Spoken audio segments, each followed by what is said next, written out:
साथी तयार हो सबै साथीहरू? ल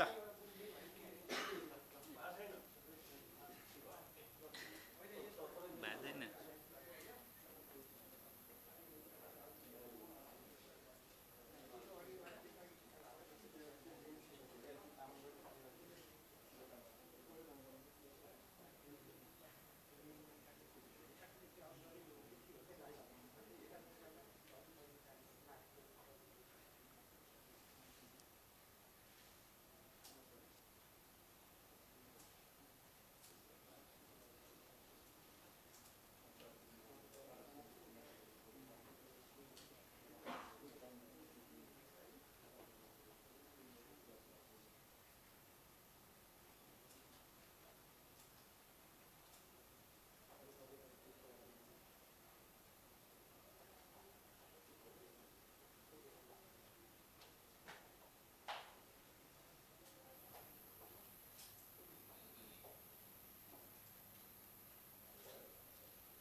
धेरै टाइम पो लिनु हो त।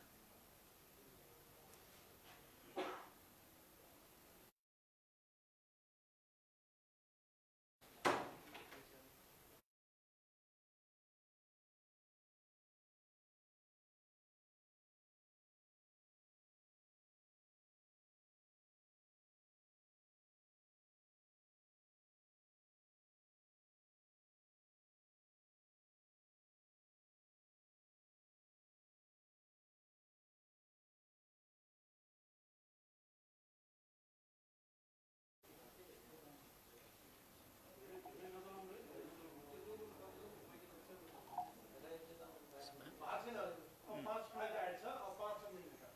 5 मिनेट।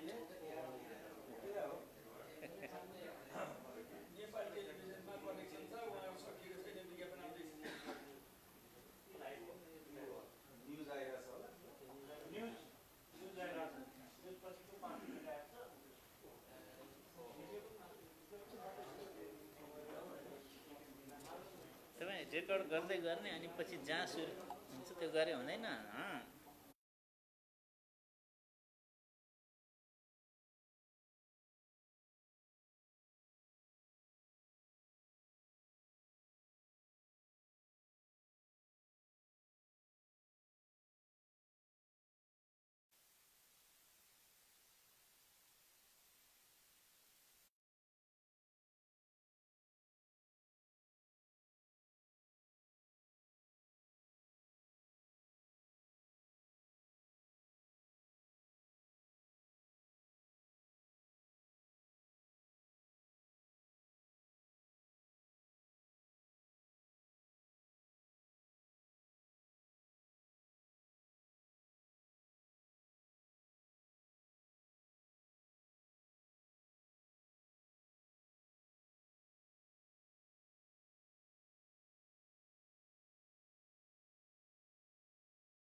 नमस्कार।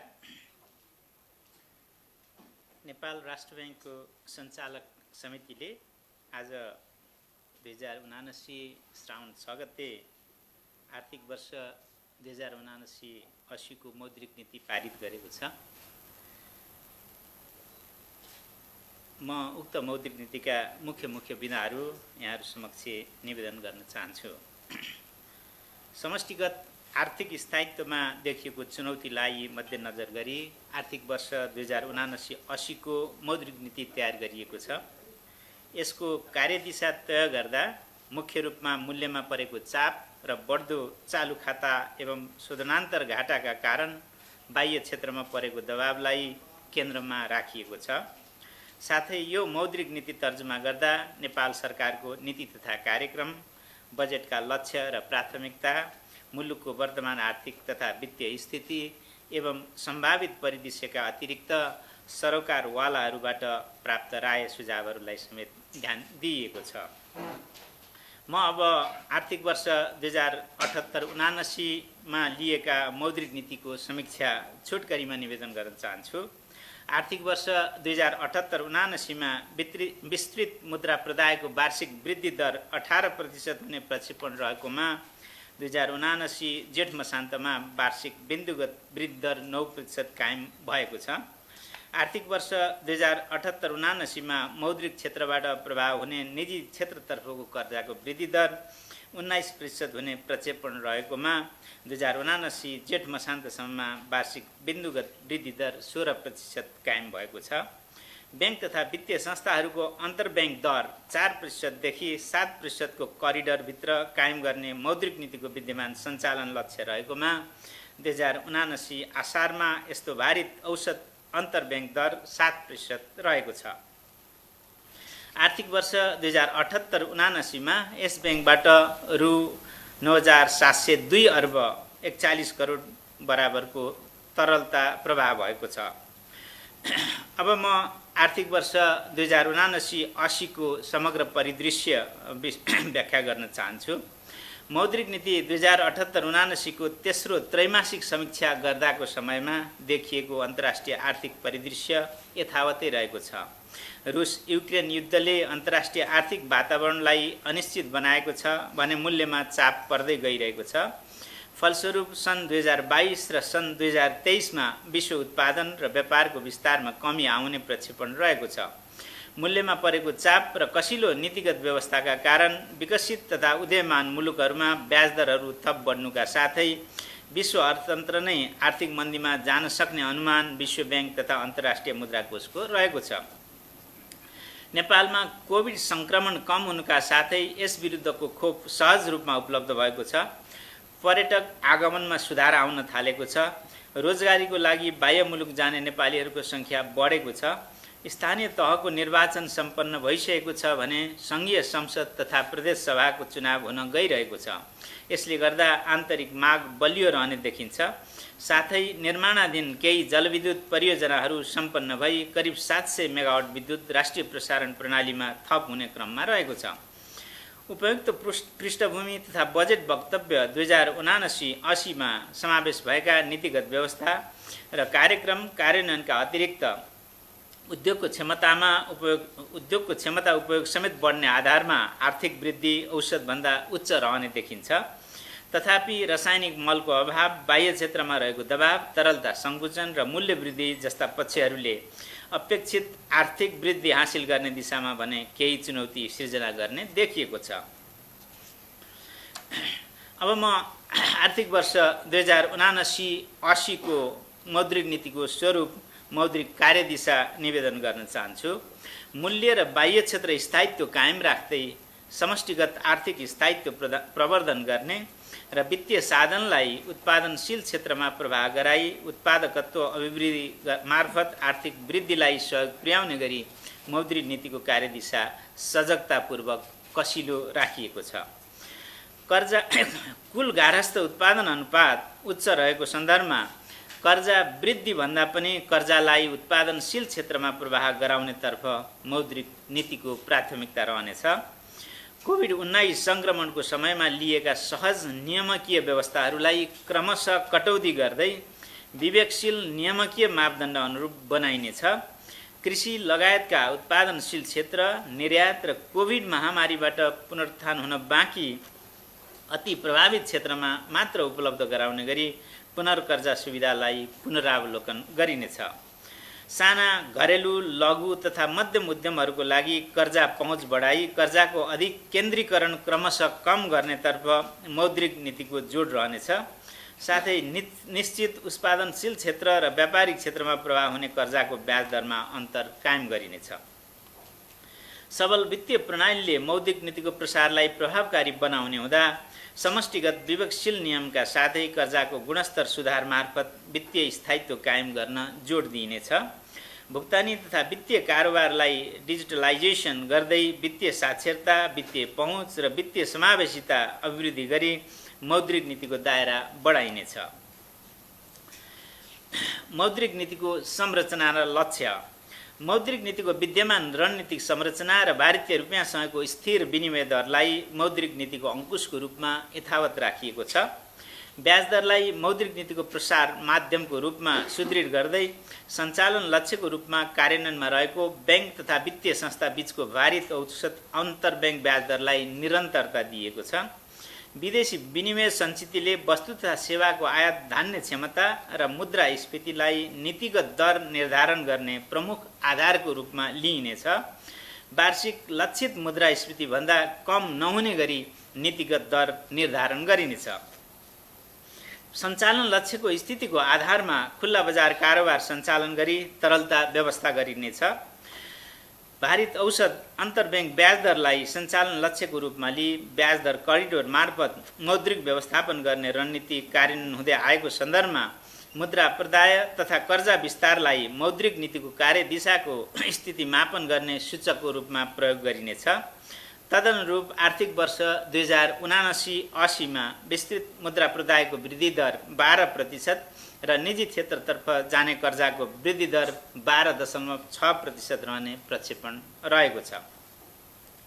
नेपाल सरकारको बजेट वक्तव्य 2079-80 ले 8% को आर्थिक वृद्धि दर हासिल गर्ने र मुद्रास्फीतिलाई 7% भित्र कायम राख्ने लक्ष्य लिएको छ। नेपाल जस्तो सानो र आयातमा आधारित खुला अर्थतन्त्र भएको मुलुकले सुविधाजनक स्तरमा विदेशी विनिमय सञ्चिति कायम गर्नुपर्ने बाध्यतालाई मध्यनजर गरी 7 महिनासम्मको वस्तु तथा सेवा आयात धान्न सक्ने विदेशी विनिमय सञ्चिति कायम राख्दै माग पक्षबाट मूल्यमा चाप पर्न नदिई लक्षित आर्थिक वृद्धि हासिल गर्न सहयोग पुर्याउनु मौद्रिक नीतिको लक्ष्य हुनेछ। कर्जाको आकार कुल गार्हस्थ उत्पादन सरह नै पुगिसकेको छ। कर्जा तथा विस्तृत मुद्रा प्रदायको वृद्धि दरलाई कुल गार्हस्थ उत्पादनको वृद्धि दरकै हाराहारीमा कायम राख्न सहयोग पुग्ने गरी ब्याज दर करिडोर तयार गर्ने र कर्जालाई उत्पादनशील क्षेत्रमा प्रवाह गराई आर्थिक वृद्धिका लागि आवश्यक वित्तीय स्रोत परिचालन गर्नेतर्फ मौद्रिक नीति परिलक्षित हुनेछ। उपरोक्त संरचना र लक्ष्यलाई आधार मान्दै तपसिल बमोजिमका मौद्रिक उपायहरू अवलम्बन गरिएको छ। मूल्य र विदेशी विनिमय सञ्चितिमा परेको चापलाई मध्यनजर राखेर समष्टिगत आर्थिक स्थायित्वको लागि ब्याज दर करिडोर अन्तर्गतको दरहरूलाई 1.5% बिन्दुले वृद्धि गरी ब्याङ्क दर 8.5%, नीतिगत दर 7% र निक्षेप सङ्कलन दरलाई 5.5% कायम गरिएको छ। अन्तर्ब्याङ्क कारोबारको भारित औसत ब्याज दर नीतिगत दरको तुलनामा 2% भन्दा बढी बिन्दुले तल माथि भएमा रिपो, रिभर्स रिपो, गोलकबलको खुला हुने व्यवस्था मिलाइनेछ। साथै अन्तर्ब्याङ्क कारोबारको भारित औसत ब्याज दर नीतिगत दरको तुलनामा 3% बिन्दु भन्दा बढीले घट्न गएमा निक्षेप गोलकबल खुला हुने व्यवस्था मिलाइनेछ। खुल्ला बजार कारोबार सम्बन्धी अन्य उपकरणहरू यथावत राखिएको छ। तरलता व्यवस्थापनलाई थप प्रभावकारी बनाउन आर्थिक वर्ष 2079-80 को बजेट वक्तव्यमा व्यवस्था भए बमोजिम खुल्ला बजार कारोबार स्थिरीकरण कोषको व्यवस्था गरी कार्यान्वयनमा ल्याइनेछ। ब्याङ्क तथा वित्तीय संस्थालाई अघिल्लो हप्ताको अन्त्यमा कायम रहेको सम्बन्धित संस्थाको स्वदेशी मुद्रामा रहेको कुल निक्षेपको 1% भन्दा बढी बक्यौता नहुने गरी यस ब्याङ्कले तोकेको ऋणपत्रको धितोमा अधिकतम 5 दिनसम्म अवधिको स्थायी तरलता सुविधा ब्याङ्क दरमा उपलब्ध गराइनेछ। विद्यमान कार्यविधिमा आवश्यक संशोधन गरी यो व्यवस्था कार्यान्वयनमा ल्याइनेछ।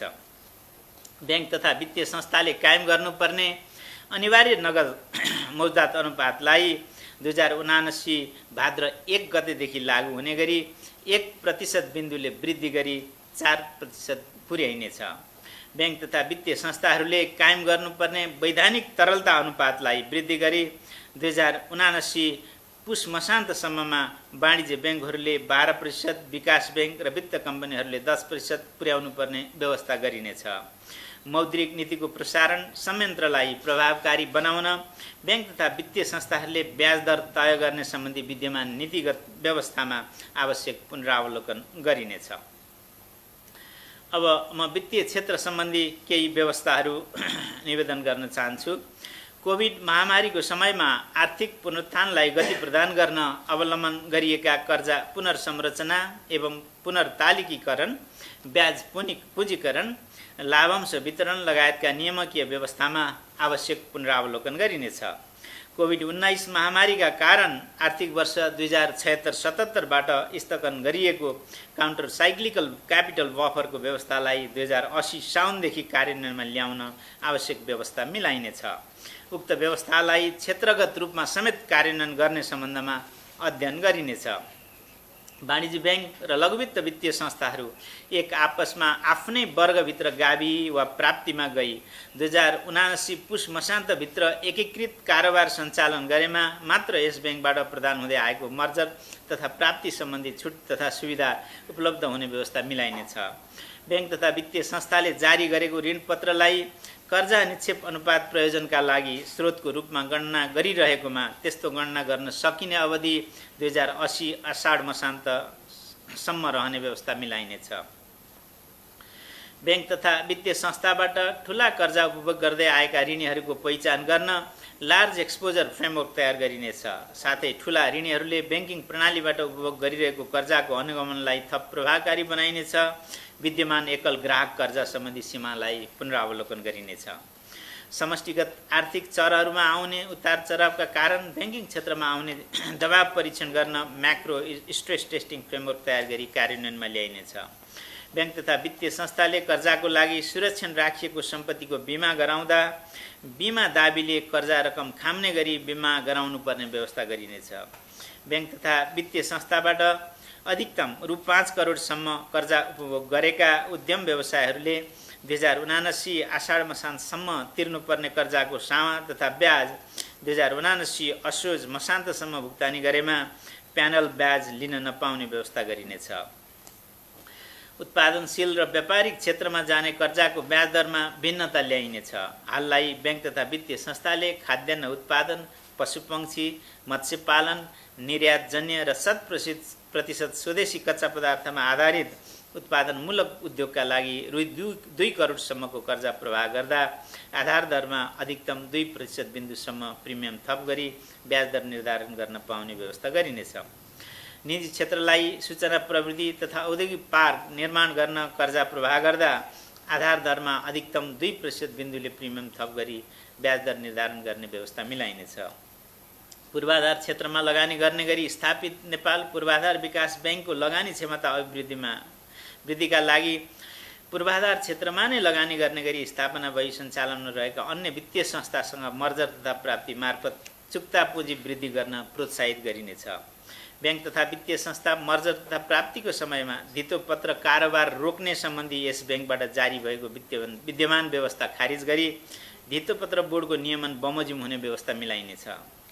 सेयर धितो राखी प्रवाह हुने मार्जिन कर्जाको एकल ग्राहक सीमा एउटा वा सबै इजाजत पत्र प्राप्त वित्तीय संस्थाहरूबाट लिन सक्ने गरी अधिकतम सीमा रु 12 करोड कायम गरिनेछ।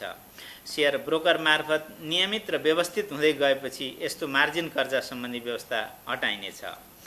सेयर धितोमा प्रवाह हुने कर्जाको जोखिमभार रु 25 लाखसम्मको कर्जाको हकमा 100% र सोभन्दा माथिको कर्जाको हकमा जोखिमभार 150% राख्नुपर्ने व्यवस्था यथावत राखिएको छ। सम्पत्ति शुद्धिकरण तथा आतंकवादी क्रियाकलापमा वित्तीय लगानी निवारण सम्बन्धमा अन्तर्राष्ट्रिय समन्वय संयन्त्रलाई थप सबल बनाउँदै लैजान आवश्यकता अनुसार सम्बन्धित निकायहरूबीच समन्वय बढाइनेछ। आर्थिक वर्ष 2079-80 को बजेट वक्तव्यमा व्यवस्था भए बमोजिम यस ब्याङ्कको सुपरिवेक्षकीय दायरा बाहिर रही वित्तीय कारोबार गर्ने बचत तथा ऋण सहकारी र गैर सरकारी संस्थाहरूको प्रभावकारी नियमन, निरीक्षण तथा सुपरिवेक्षणका लागि दोस्रो तहको नियामक निकाय स्थापना सम्बन्धमा आवश्यक सहजीकरण गरिनेछ। ग्रिन फाइनान्सिङलाई प्रोत्साहन गर्न, हरित बन्ड निष्कासन गर्ने, जलवायु जोखिम रिपोर्टिङ गर्ने, सोसँग सम्बन्धित पुँजी आवश्यकता पहिचान गर्ने लगायतका विषयहरूलाई समावेश गरेर ग्रिन ट्याक्सोनोमीको मस्यौदा तर्जुमा गरिनेछ। वैदेशिक रोजगारीका लागि विदेश जाने नेपालीहरूले विदेशी मुद्रा सट्टै सुविधा प्राप्त गर्न अनिवार्य रूपमा ब्याङ्क खाता हुनुपर्ने लगायत विप्रेषण औपचारिक माध्यमबाट स्वदेश भित्र्याएको प्रमाणका आधारमा विभिन्न सेवा तथा सुविधा उपलब्ध हुने व्यवस्था गर्न नेपाल सरकारका सम्बन्धित निकायहरूसँग आवश्यक समन्वय गरिनेछ। ब्याङ्किङ भुक्तानी उपकरणमा विद्यमान विभिन्न विद्युतीय तथा डिजिटल कार्ड धारकहरूले विदेशी ब्याङ्कबाट जारी यस्तै कार्डबाट नेपाली ब्याङ्क तथा वित्तीय संस्थाहरूले जारी गरेको कार्डमा विप्रेषण प्राप्त गर्न सक्ने गरी आवश्यक नीतिगत व्यवस्था गरिनेछ। सूचना प्रविधि लगायतका सेवा निर्यात गरी परिवर्तित विदेशी मुद्रा भित्र्याउने कार्यलाई प्रोत्साहित गर्न आवश्यक नीतिगत व्यवस्था गरिनेछ। केही वस्तुहरूको आयातको लागि प्रतिपत्र खोल्दा नगद मार्जिन राख्नुपर्ने विद्यमान व्यवस्थालाई क्रमिक रूपमा पुनरावलोकन गर्दै लगिनेछ। ब्याङ्क तथा वित्तीय संस्थाले वस्तु आयातका लागि ड्राफ्ट टिटी जारी गर्दा वा प्रतिपत्र खोल्दा सम्बन्धित वस्तुको अन्तर्राष्ट्रिय बजार मूल्य र प्रोफर्मा मूल्य बीच विश्लेषण गरेर मात्र जारी गर्ने अथवा खोल्नुपर्ने व्यवस्था गरिनेछ। पुनर्कर्जा कृषि लगायतका उत्पादनशील क्षेत्र, लघु उद्यम, निर्यात र कोभिड महामारीबाट पुनरुत्थान हुन बाँकी अति प्रभावित क्षेत्रमा प्रभावित कर्जालाई पुनर्कर्जा सुविधा उपलब्ध गराउने गरी निरन्तरता दिइनेछ। पुनर्कर्जा सुविधालाई क्रमशः कम गर्दै 2081 आषाढ मसान्तसम्ममा सम्बन्धित कोषको मौजदात बराबर हुने गरी उपलब्ध गराइनेछ। आर्थिक वर्ष 2079-80 को बजेट वक्तव्यमा उल्लेखित सहुलियतपूर्ण कर्जा सम्बन्धी कार्यक्रमहरू नेपाल सरकारबाट स्वीकृत कार्यविधि बमोजिम कार्यान्वयन गरिनेछ।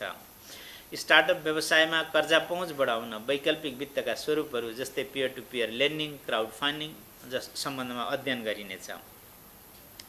ब्याङ्क तथा वित्तीय संस्थाले लघुवित्त वित्तीय संस्थाहरूलाई विपन्न वर्ग कर्जा अन्तर्गत थोक कर्जा प्रवाह गर्दा आधार दरमा 2% बिन्दुसम्म मात्र प्रिमियम थप गरी ब्याज दर निर्धारण गर्नुपर्ने व्यवस्था गरिनेछ।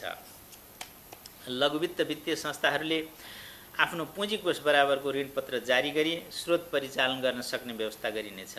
आर्थिक वर्ष 2079-80 को बजेट वक्तव्य बमोजिम कृषि कर्जामा सहज पहुँच पुर्याउने उद्देश्यले स्थापना हुने लघुवित्त कोषको कानुनी, संस्थागत र कार्य सञ्चालन ढाँचा अनुसार कार्यान्वयनमा सहजीकरण गरिनेछ।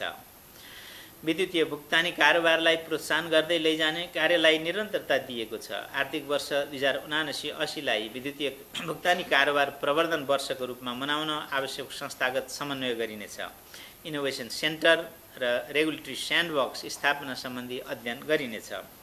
आर्थिक वर्ष 2079-80 को बजेट वक्तव्य बमोजिम पूर्ण डिजिटल ब्याङ्किङको स्थापना गर्न नेपाल राष्ट्र ब्याङ्क ऐन 2058, ब्याङ्क तथा वित्तीय संस्था सम्बन्धी ऐन 2073 को संशोधन तथा आवश्यक अन्य विशेष ऐन एवं संस्थागत संरचना तयार गर्ने सम्बन्धमा आवश्यक कार्य गरिनेछ।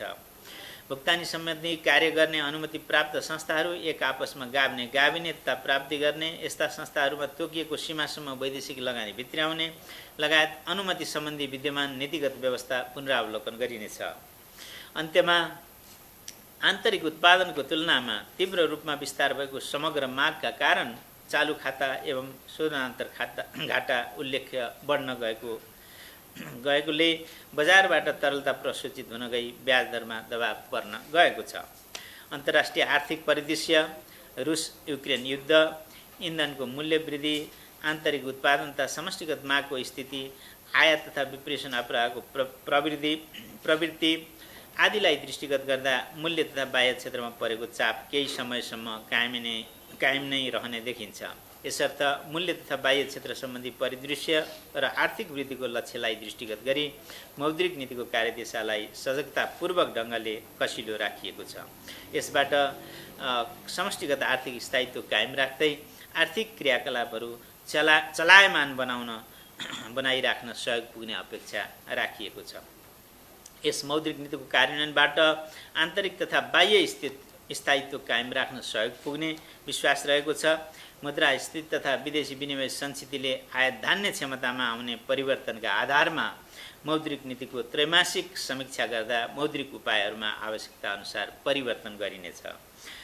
आर्थिक वर्ष 2079-80 को यो मौद्रिक नीति तर्जुमाको क्रममा सहयोग पुर्याउने नेपाल सरकारका निकायहरू, उद्योग व्यवसायसँग सम्बन्धित सङ्घ संस्थाहरू, ब्याङ्क तथा वित्तीय संस्थाहरू, विद्वत वर्ग, सञ्चार माध्यम लगायत सबै सरोकारवालालाई धन्यवाद ज्ञापन गर्दै यो मौद्रिक नीतिमा व्यवस्था गरिएका नीति तथा कार्यक्रमहरूको कार्यान्वयनमा सदाझैँ सबैको सहयोग रहने यस ब्याङ्कको विश्वास रहेको छ।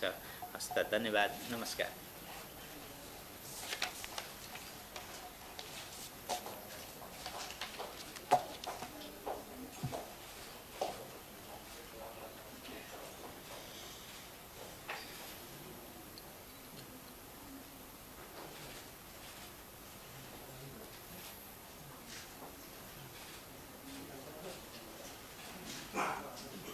अब किरा गरिदिनु भयो नि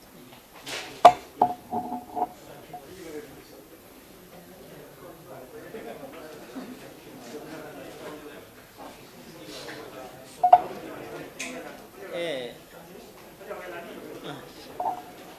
खै हाम्रो गुनागरजी अब बिदा गरिदिनु न सायद है। यसको प्रेस मिटको दिनुभएको छ टाइम दिनु।